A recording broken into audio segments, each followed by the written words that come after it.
I'm okay. I'm not scared. I'm okay. I can do this. I'm not scared.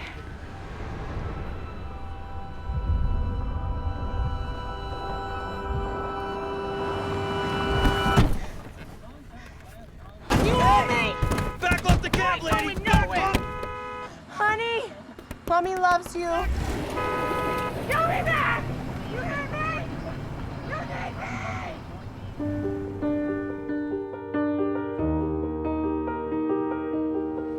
When I was 8, I was taken away from my mother when she was arrested for drugs.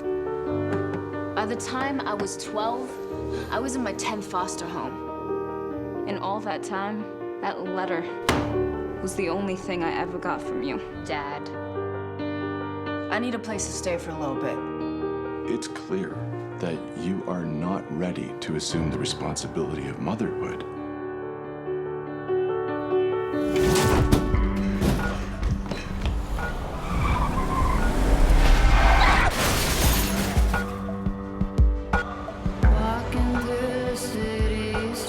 Don't make your child suffer because you're suffering. Where was God when I was suffering all these years? You think you know me? You don't know anything! 20 years ago, I opened my home as a shelter. Hey, everybody! This is Apple. Your mother will not give her consent for you to be here. She will never let me go. No. You don't know what I wanted out of life. Look at me now. I deserve a second chance. I am done being passed off as someone's case number. I want out of the system. It's okay now. I got you. It's crazy how you can go and live with strangers and feel like your family.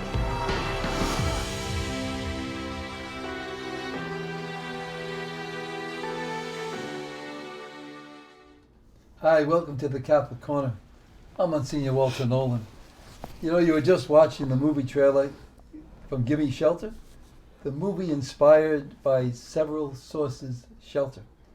This is part 2 of a program that we've been doing about Kathy DiFiore and the Several Sources Shelter. And actually there are a couple of shelters that have been growing and doing great work with God. Several Sources Shelter in Ramsey, New Jersey is where we're at today with Kathy, founder and president of Several Sources. Along with Kathy is another very beautiful, beautiful guest of ours, Alicia Dozier. And actually it was Kathy and Delicia's lives that inspired the 2 main characters in the movie Gimme Shelter. We have another beautiful young lady, another guest, Desiree Franklin. And Desiree's story was really one that was motivated by the trailer of the movie to have her baby. Young ladies, thanks for being with us today. Thank you for having us.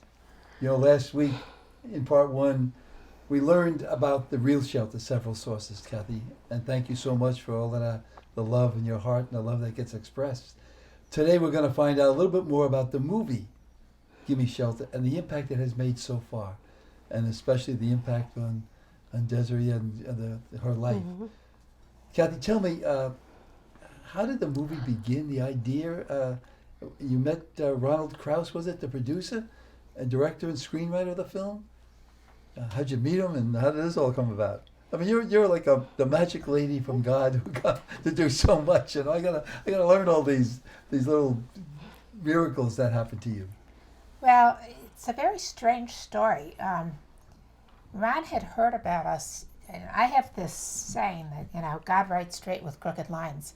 He gets us to know people and meeting other people, and they get us to meet other people. And, as you get older in life, you say, gee, how did I get to meet this person? You can't remember anymore.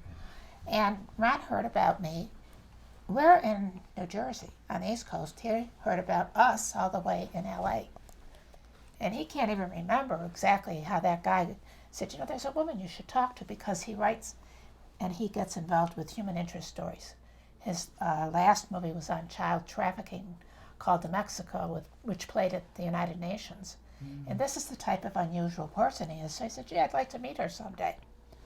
Little did he know that his brother lives 2 miles from the shelter. So he was coming to see his brother one Christmas, and he called me up and he said, "Can I come and visit you?" And I said, "Yes." He said, "I'd like to volunteer." And I said, "Okay, and, you know, what would you do?" And he said, "Well, maybe I can do some free video work. You know, you need to document some of the things that you're doing there. I've heard some wonderful things." And that's how it started. Wow, wow. The movie has a great impact already. How has it impacted people's lives? Well, the movie took 4 years to make. 4 years. 4 years. It was a lot of work on his part. I don't know where the man found the time, but when it finally was done, they asked me if I would travel around the country to help them promote it, since it is based on a true story. And Darlisha got involved in that a little bit too. She came in. But when I spoke, I always mentioned that we have a how to open a shelter kit on our hotline, severalsources.net, on our website, severalsources.net. And I said to people, we desperately need more shelters for these young ladies, especially when the movie comes out. People are going to call all around the country needing a place to live, pregnant, homeless. Do you know 70 people have asked, they've written in and asked for that kit? It got unbelievable. One is going to be flown to Ireland to possibly open a shelter in Knock based on our resources. At Our Lady of Knock? In Knock. Yeah. Not at the church. Right, right. Someone I hear you. in Knock, who lives in Knock, Yeah. said, "I want to see if we can open a shelter here." And it's just amazing that the amount of phone calls we get from pregnant women now, of course, and people who want to help pregnant women. So the movie's spreading. It's no longer a movie, I say it's a movement. A movement of God's will. The Holy Spirit's using it to help people in need, like these pregnant women, and also kids that are in foster care programs. We've been contacted by people because Apple, based on the true story of Darlisha, was in 9 foster cares. And the foster care people, state, county offices are asking us, we're going to be in Cleveland, Ohio, they're screening Gimme Shelter at their annual meeting. 500 people are going to be watching Gimme Shelter. And they're going to watch Apple running out of that abortion clinic and deciding on life for her baby. Because she didn't want to do that, and she was a foster care kid. Gosh. Were your hopes and dreams when this first started producing it to the fruition that it's at now? Well, first of all, not a producer. I don't even know what a producer does. But, I said yes that Ron could come here. I was afraid because I'd never allowed anybody here. You can ask the girls. Nobody's ever been here to interview them. In 33 years, I was afraid that they'd be exploited. But he's such a gentleman. He's a consummate professional. And I have to say that I think there's more hope for pregnant women now because of the movie. I think there's more knowledge. I think that people like the pastors, we just got an email from a woman who's going to approach her bishop. And even though the film's out of theaters, she's going to try to get the film in a theater to benefit young people. And the filmmakers, the studio, as long as it's nonprofit, they're going to let us continue to show the film in theaters, real theaters. That's unheard of. Now that's God, and God had to think of that. I think God's the best producer that there is. Will they be able to show the film, like, say, in high school auditoriums? You can do that, yes. You have to get a license. There's phone numbers. I'm just beginning to learn all this. But if you're going to share it at a nursing home or something like So the that. schools all over the country could have a, what do they call it, young folks here? When you have the kids get a couple of hours off from the classroom and they can go watch a movie and then have discussions about it. Right. Especially in their classes of religion and things of that nature. Right. That'd be just unbelievable. But they have to have a license. You have to have a license. Yeah, it's kind of like when you see FBI. Even if you just show it without asking for money?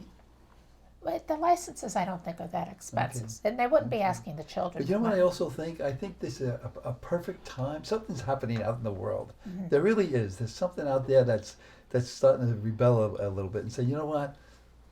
There is a God, and we want God, and we want to live God, and we want God to live with us. And I think that's a growing feeling. May I add something, since you asked the question 2 or 3 times? Go to our website, severalsources.net, and I will get the answer to that question that you've asked 2 or 3 times, and the phone numbers. I'll put on the website the phone numbers, so if there are any high school principals or somebody that says, yeah, I'd like to do what Monsignor suggested, you just want to do it legally. I don't want to get anybody in trouble. Me either. Listen, our own diocese, the Diocese of Trenton, which does lots of great things, they have a film festival themselves. I think it's called Re-Image Film Festival. And I understand that the movie Gimme Shelter will be the feature film at that Re-Image Film Festival. That's going to be held, I think it's on April 6th at the Count Basie Theater in Red Bank. You got to be really excited about that. You know, I mean, your film is a feature film. It's beyond excitement. I mean, I still have to, I'm still being pinched when I got that email, and I'm like, can't be, it just can't be in my home state. It's just such a miracle and honor. And every time I get an email or a phone call, I say, Marianne, please, is this really happening? And she'd say, yeah, can you do this? Can you get the girls? And I'm like, doing the happy dance. I'll do anything you want. It's so exciting because I see it as a baby-saving film festival now. And it's just absolutely wonderful that we're able to spread the word. And I remember when you and I first met, I tell this story to a lot of people. You came to the parish to say a few words, and I'll never forget. You come down the aisle with 2 little babies. Next thing I'm holding 2 little babies. I'm saying to myself, how in the world did I get into this? And look where you are with it all. That's right. Isn't that God's spirit the way it and grows? Those babies are probably 20, 21 years old. That's how long. They can hold me. They're not babies anymore. Oh my gosh, it is so great, Kathy. I know Pope John Paul II has been very, very dear to your heart, and now I understand that you're being presented with the John Paul II Gravitas Award for your work. It's amazing. It was more than amazing. It was almost mystical. In 1994, he sent us a papal blessing, which is right at the head of the table. When I conduct a meeting, board meetings, any meetings, he's always here, right side, blessing everybody in that papal blessing. When the movie started, I asked if God would permit him and Mother Teresa to be kind of co-chairman of this film. And when I heard about the award and the name of the award, I honestly feel his possible presence here today, it's just too coincidental, because yesterday we found out we were going to be in another film festival in Miami, and it's called the John Paul II Film Festival. So doesn't it sound like his footsteps? I just too coincidental. Divine coincidence. And he himself, from, I can't say knowing him, except knowing him, he himself would be thrilled to be part of this and to be part of film, and because he himself had that background of presenting that kind of joy to people. Yeah. Marvelous. Yeah. So this is this is not the first or the last film festival of Gimme Shelter. I understand Gimme Shelter's world premiere was at the Heartland Film Festival in October 2013. And then again, I hear that there'd be the feature at the John Paul II Film Festival in Miami. And you just, you shared all of that with us in such a beautiful way. Can I ask you about sponsored screenings that you might be having about this film? Again, a very odd thing, only God's love in action. Because I'm working with a fellow named Jeff Billingsley, who's actually in the film, we have children at risk, children who are in foster care programs, children who maybe are in detention centers, children who have all types of needs, teen pregnancy. They could never get to see a movie. So we've been allowed by the studio to have the movie continue for years. And consequently, some churches are also, their parishioners didn't get to see it, their youth groups didn't. They want to see it in a real theater with stereophonic sound, deluxe color, and it's like the Sound of Music. You can't see the Sound of Music on a TV and enjoy it as much as in a theater. So now we are, around the country, little by little, we're going and showing the film. So it's a miracle. So if anybody's interested, again, go to the website, severalsources.net, and we will work with you. So we just got an email yesterday, somewhere in Massachusetts, that some poor bishop just wants to get it in some of his theaters in that particular area. I hope they give you time to sleep at night. No. Or I have to do what Mother Teresa says. Okay. Sleep fast. So, Alicia, you are the inspiration behind the main character in the movie, Apple, played by Vanessa Hudgens, I think it is. What was it like for you to watch some of the scenes that were your scenes come to life? At first it was pretty hard, and I cried a lot. But then now I began to understand and realize that me and God, we had a fight together, and look where He brought me, and look how well my life had turned from being where I was to where I'm at now. So it was a blessing in disguise. And sometimes we have to fight. Yes. Sometimes we have to kind of let God know what's going on inside of us. So, yes. beautiful, God, and don't lose that little smile of yours either. Thank you. You know, now were you in the film? Yes, I had a few parts. You were in the film. Yeah. What did you do? What was your role?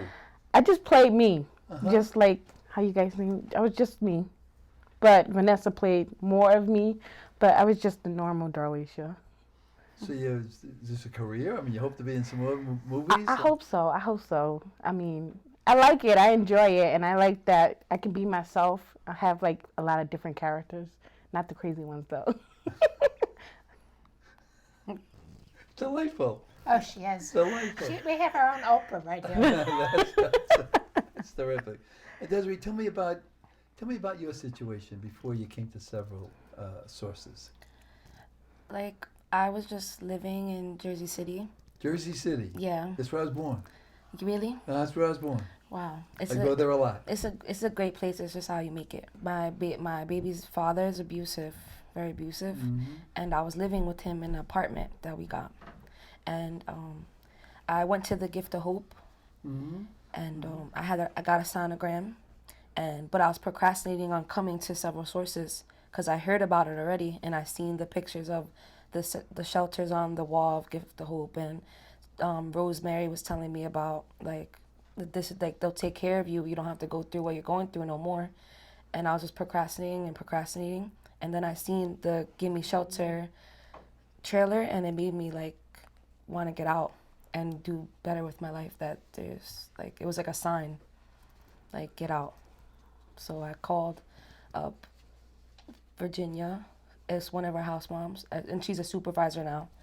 And she like helped me get here to several sources. You know what I was thinking when you were talking, honey? How God talks to us. Yeah. You know, he talks to us through angels, talks to us through burning bushes years ago, and now he uses trailers of movies. You know, he kind of keeps up with the technology. You know, but how did you get to see the trailer? I was just sitting down, and it's a TV about this big in the living room where I lived, and I was just sitting there, and all of a sudden it came on a commercial. It was a commercial on TV, and I was just like, oh my goodness, I had to see that movie. It was amazing. Wow, young ladies, if you can, tell me how Several Sources has helped you to grow into the beautiful, beautiful young women you are, and the gift of motherhood, which is really a gift. Several sources helped me in a lot of ways. It helped me become a woman. It helped me to know that it's okay to be loved by other people. It's okay to love other people. And it helped me learn how to be a mom to my son. I never had the motherly figure until I came to Several Sources. So I was just overwhelmed with love and knowledge of how to be a mom by all my house mothers and the previous moms. So it taught me a lot about myself, and taught me that I can go through my ups and downs, but I'm still beautiful and I'm still a child of God. So Several Sources really taught me a lot. I'm going to use that in the homily, okay? Okay. I'm still beautiful, I'm still a child of God. Yeah? Isn't that wonderful? Wow. Desiree, how about yourself? You know, I only been here for a short period of time, but like since I've been here, several sources bring me back to like my faith. Like I was like ignoring God basically when I was living in Jersey City. I was like ignoring him, like putting him to the side. And as I came here, it's helping me practice like more of my faith and just realizing that there's someone out there that actually cares about you and that wants to help you, and you don't have to go through bad things. Like you could be who you want to be. Like there's people who believe in your dreams out there. And you're two beautiful moms, and you know lots of other beautiful moms. There's a great word of God that came through Elijah, and God said, and this just always gets me, honey. God said, even if a mother should ever forget her child. Whenever I think of that, I always say, you moms will never forget your child. But God said, even if, God said, I'll never forget you. And that's kind of what I hear coming out of your beautiful hearts, you know, that, you know, you'll never forget your child. But you're also saying that because I know I won't. You're saying, now I understand a good piece of what God is. Because God's part of you and you're part of God. You know, that's what Jesus is all about. You know, He came down here to help us become divine, because He allowed us to become human. It's just, you know, it is the mystery. It is a mystery that you can't put into human words. You ever get to the point where you want to say something? Sometimes you want to say, I love you. And it's hard for us to sometimes say that, but you know it's here. That's what God's doing in your hearts. That's what God does in your hearts. How long you been at Several Sources now? You're recent? And yeah, it's about 2.5 weeks. Okay. And how long you been here? A lifelong time. Lifelong. 4 years. 4 years. I've been a mom for 3 years, and then I'm now a house mom, so I help. So you're a house mom? Yes.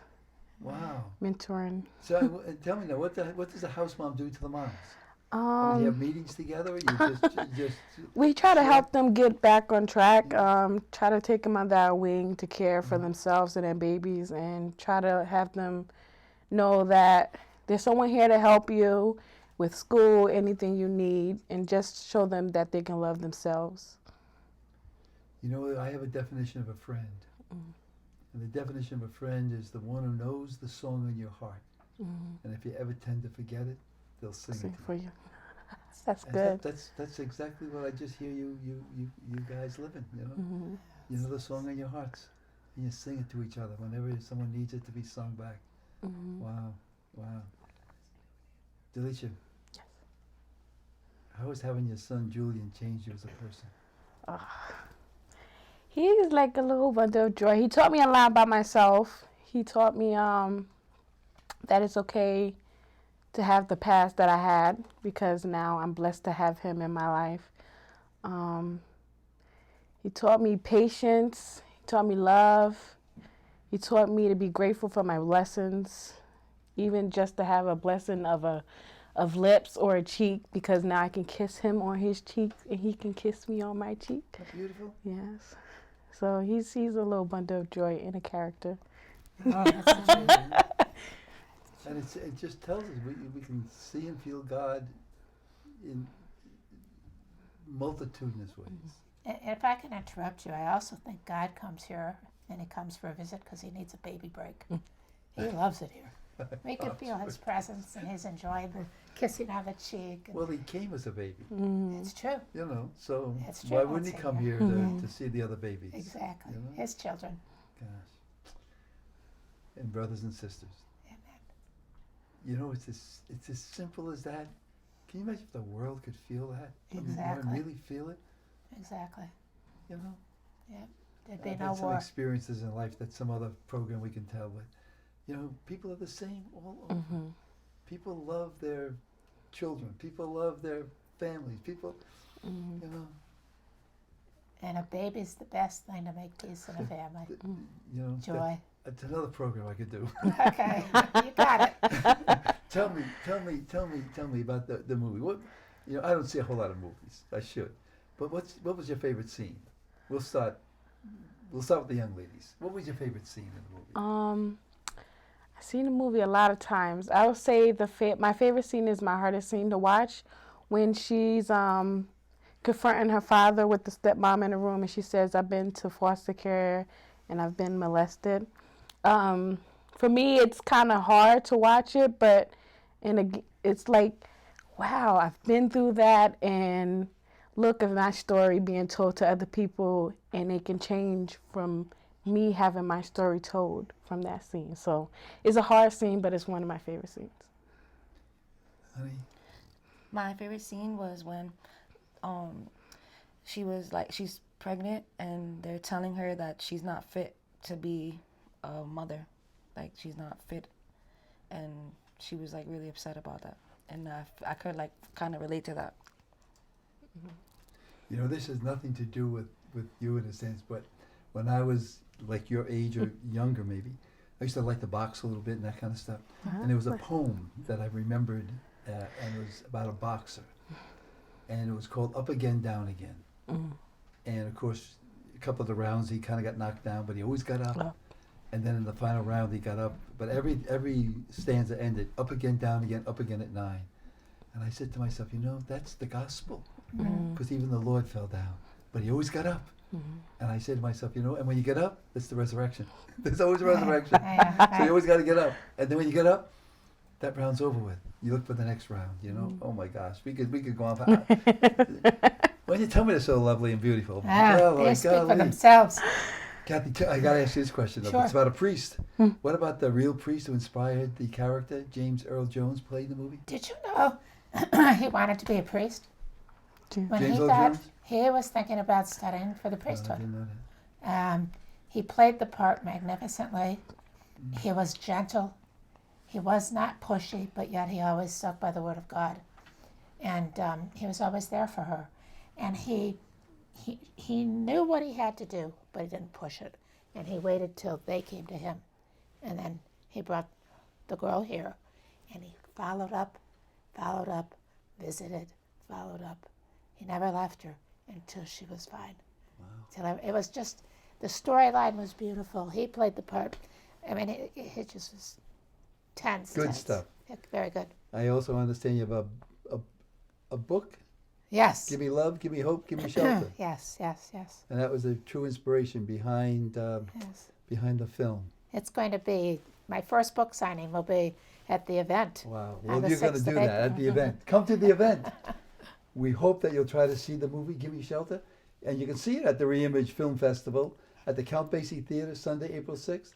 The Reimage Film Festival is a day-long festival featuring short, inspiring films in 3 categories. Gimme Shelter is the feature film, and it's going to be presented at the end of the festival at 7 o'clock at night. For more information about the festival, please go to reimagefilmfestival.com. And for more information on the movie Gimme Shelter, go to gimmeshelterthemovie.com. Aren't they great? Isn't the world beautiful? Isn't there a wonderful God who loves you?